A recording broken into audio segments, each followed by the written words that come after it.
Is everything okay? Carol said from behind him. He scrambled back and brushed himself off. Riley? I shouted, Riley explained simply. At the kids? Carol asked, aghast, as if that was the ultimate sin in her eyes. Which, to be fair, it was in Riley's as well. He and Jack didn't shout. They cajoled, they bargained, and ran a happy house. Most of the time, anyway. Just not this morning. No, at Jack. Is Max okay? She peered under the table and smiled at Max. He adored her. The kids all loved their nanny, probably quite a bit more than they loved their dad today. He seems fine. Riley peered out of the window at where Jack had gone. The damage had been done, but Connie and Lexi were chatting to each other. Max was with Carol, and he needed to go and make things right with Jack.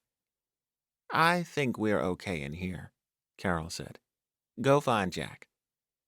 Riley shot her a grateful glance, and as he left the kitchen, he heard Lexi telling Carol that her daddy had a headache, and that she'd kissed it better. When he closed the door, it was just him and the ranch and finding Jack.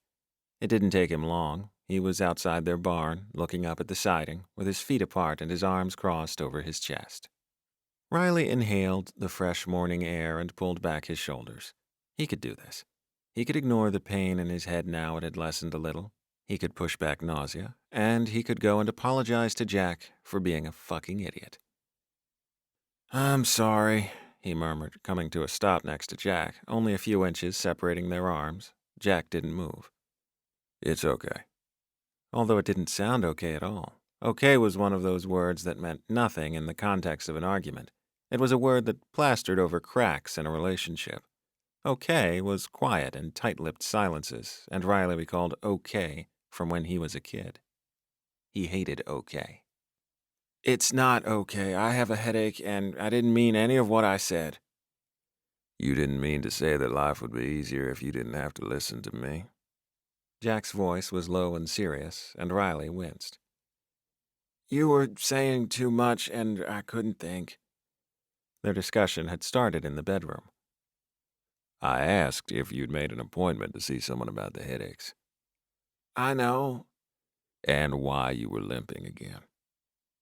Jack. And why you weren't sleeping, and why you spent so much time at the office. And why the fuck have we not used the barn in over a month? The barn wasn't just the barn. It was a euphemism for sex. They hadn't been together in a month. Over a month now.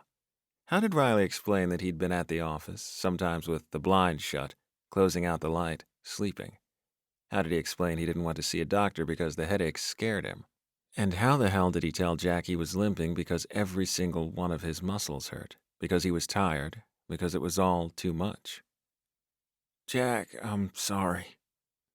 You're not, Riley, because you won't listen to me.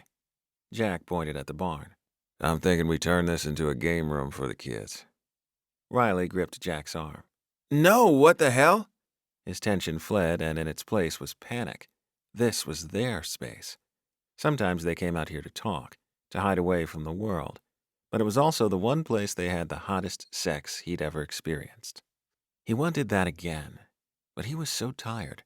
Every time he turned over in bed, his neck hurt, and his head pounded, and his leg ached, and he was fucking tired of it all. Jack, I'm sorry, don't... Jack turned to face him, his expression not angry. Either you go to the doctor, right here, right now, or I start clearing the place for a pool table. He looked dead serious, and Riley couldn't tell if this was an empty threat. Then Jack softened, cradled his face, and pressed a kiss to his forehead. Riley, please. Just those two words pierced the fear in Riley. He couldn't stop the pain, or the threat of being sick, or not sleeping. But whatever was wrong, Jack would be there for him. I'm scared, Riley murmured. Jack gathered him close. You think I'm not? Please don't, Riley said against Jack's neck. His words sounded slurred, and fear made him sway. What the hell? Please don't let me chase you away. I won't. And that was the last thing he heard, as his world went black.